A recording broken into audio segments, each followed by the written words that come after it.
अवधूत चिंतन श्री गुरुदेव दत्त श्री स्वामी समर्थ। तुमच्या सगळ्यांचं मी आपल्या चॅनलमध्ये खूप खूप स्वागत करते।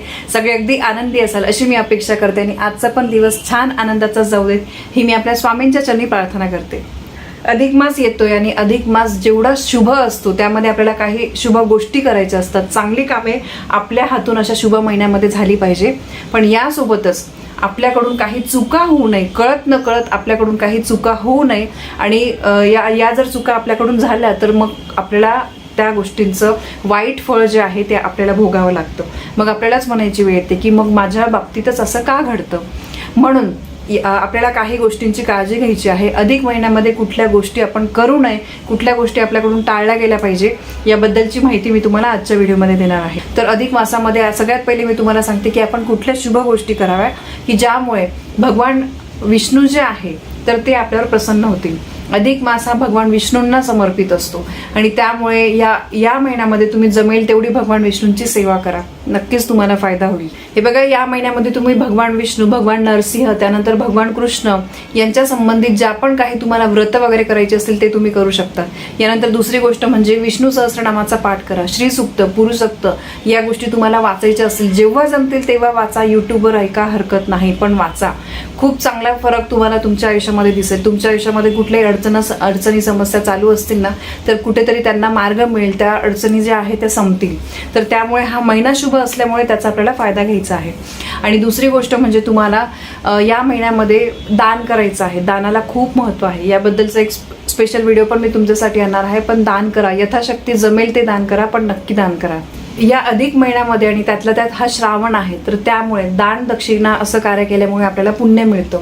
आणि तसंच या महिन्यामध्ये पूजापाठ जे पण काही आपण विशेष सेवा करत असतो तर त्याचं आपल्याला फळ हे मिळतंच। सर्व प्रकारचे मोठे छोटे कुठले पण संकट असतील ना तर ते दूर होतात।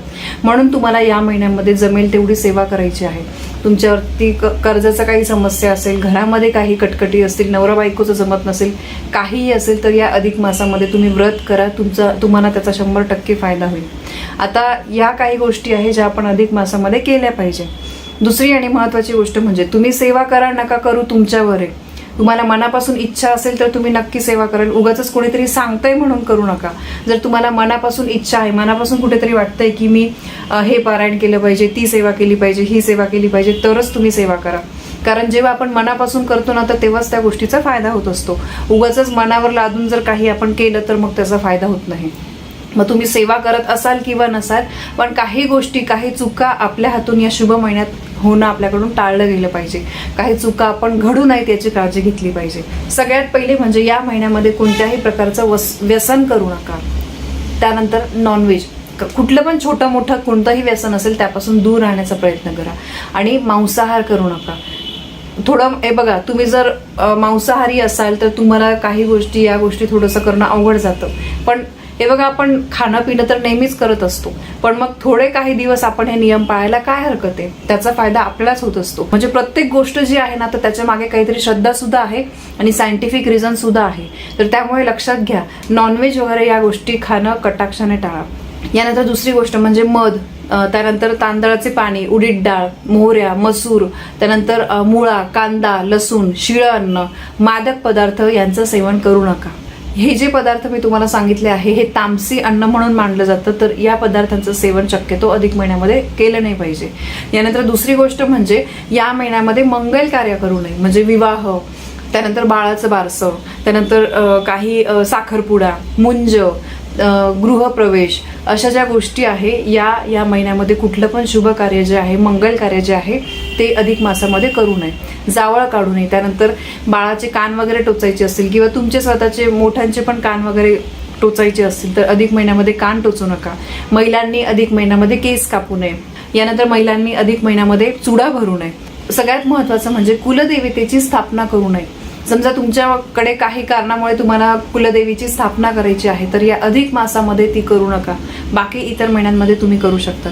गृहप्रवेश करू नये। यानंतर अधिक महिना हा भगवान विष्णूंना समर्पित आहे, तर त्यामुळे या महिन्यामध्ये कृपया करून कोणी पण जे आपल्या बरोबरीचे असू द्या, आपल्यापेक्षा मोठे असू द्या, कोणीही त्यांचा अपमान करू नका, कोणाची फसवणूक करू नका।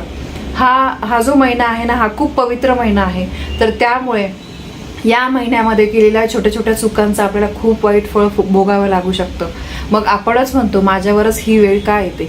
तर या गोष्टी आपण कुठेतरी रागामध्ये विचार न करता काही गोष्टी करून जातो आणि मग त्याचे उलटे परिणाम आपल्याला भोगावे लागतात. त्यामुळे कोणाला फसवू नका, कोणाला वाईट वाटेल असे अपशब्द बोलू नका, शिवीगाळ करू नका, मोठ्यांचा तर अपमान बिलकुल करू नका. यानंतर दुसरी गोष्ट म्हणजे तुम्हाला नवीन व्यवसाय सुरू करायचा आहे, बिझनेस करायचा आहे, कुठलं पण शॉप वगैरे, तर असं काही नवीन व्यवसाय किंवा नवीन बिझनेस तुम्हाला सुरू करायचा असेल तर तो अधिक महिन्यामध्ये करू नका. कारण मग तो व्यवसाय जो असेल तो तुमचा सफल होत नाही, त्यामध्ये तोटा येतो. मग कुठेतरी तो धंदा जो आहे तो तुम्हाला बंद करावा लागेल. तर त्यामुळे आत्ता अधिक महिन्यामध्ये तुम्ही तो नवीन जर सुरुवात करणार असाल तर आत्ता करू नये. तुमचा आधीपासून चालू आहे तर त्यामध्ये काही हरकत नाही आहे. यानंतर या महिन्यामध्ये बघा, वस्त्र, दागिने, घर, दुकान, वाहन अशा मोठ्या वस्तूंची खरेदी केली जात नाही, करू नये. कारण या गोष्टी ज्या आहे ना, या म्हणजे हे बघा, दागिने खरेदी करणं, घर खरेदी करणं, त्यानंतर काही कार वगैरे किंवा टू व्हीलर खरेदी करणं ही आपल्यासाठी मोठी इन्व्हेस्टमेंट असते. तर अशा सुद्धा गुंतवणूक जी आहे ही आपण या महिन्यामध्ये करू नये. अपशब्द बोलणं आपल्याकडून टाळलं गेलं पाहिजे. कोणावरही विनाकारण राग चिडचिड करणं, घाणेरडं बोलणं हे आपल्या घरामध्ये होणार नाही याची तुम्ही काळजी घ्या. यासोबतच जसं शेतकरी लोक असतात तर त्यांच्याकडे गावाकडे किंवा आजकाल लोक सिटीमध्ये राहतात, त्यांची गावाकडे काहीतरी त्यांनी फार्म घेतलेलं असतं, तर तशा ठिकाणी सुद्धा या अधिक महिन्यामध्ये विहीर खोदणं किंवा बोरिंगचं काम करणं असं कामं जे आहे ते अधिक महिन्यामध्ये केलं जात नाही. तर अशा या अगदी छोट्या छोट्या गोष्टी आहे, मला माहिती आहे तेवढ्या तुम्हाला सांगितलं आहे. या व्यतिरिक्त पण कुठली पण नवीन मंगलमय गोष्टी ज्या आहेत त्या तुम्ही करू नये याची का तुम्ही काळजी घ्या. यानंतर पुढची सगळ्यात महत्त्वाची गोष्ट म्हणजे तुळशी. भगवान विष्णूंना प्रिय अशी तुळशी आहे आणि तुळशी मातेला सुद्धा भगवान विष्णू हे खूप प्रिय आहे. तर त्यामुळे या अधिक महिन्यामध्ये तुम्ही काळजी घ्या. तसं तर नेहमीच आपण तुळशीची काळजी घेतो. अधिक महिन्यामध्ये तुळशीला काही हानी होणार नाही, तुळशीचा अपमान होणार नाही याची काळजी घ्या. संध्याकाळी कधी पण लक्षात ठेवा, संध्याकाळी तुळशीची पाने ही तोडली जात नाही. तर आपल्या खाली एखादं छोटंसं तुळशीचं रोप येणार नाही, त्यानंतर तुळशीची पाने संध्याकाळी तोडू नये. आणि सकाळी जरी तुम्ही तुळशीची पाने तोडत असाल तर नेहमी आधी तुळशी मातेला नमस्कार करायचा आहे आणि त्यानंतर अलगदपणे तुळशीची पाने आपल्याला तोडायची असतात. तर या गोष्टी लक्षात ठेवा. तुळशी मातेचा अपमान होणार नाही अशी काळजी घ्या. कारण काय आहे, आपण जर तुळशी मातेचा अपमान केला तर भगवान विष्णू जे आहे त्यांना तुळशी माता अतिशय प्रिय आहे. तर त्यामुळे मग त्याचे वाईट परिणाम आपल्यालाच भोगावे लागतात. या महिन्यामध्ये दररोज देवपूजा करा. आपण रोज करतो, पण जे करत नसतील तर त्यांनी लक्षात घ्या, हा खूप पवित्र महिना आहे. या महिन्यामध्ये देवांची आपण जमेल तेवढी सेवा केली पाहिजे. उपाय तापाय सेवा पारायण हे सगळं आपल्या हातून झालं पाहिजे. नाही होते तर कमीत कमी तुम्ही सकाळ संध्याकाळ देवासमोर दिवा लावा. रोज आपल्याकडून देवपूजा ही झालीच पाहिजे. या गोष्टी मी तुम्हाला सांगितलेल्या आहेत, तर यातल्या शक्य त्या गोष्टी तुम्ही पाळा. जास्तीत जास्त गोष्टी पाळण्याचा तुम्ही प्रयत्न करा. अगदी छोट्या छोट्या गोष्टी आहे, पण आपल्याला त्यांची माहिती नसल्यामुळे आपल्याकडून ह्या चुका होऊन जातात. तर या गोष्टींची काळजी घ्या.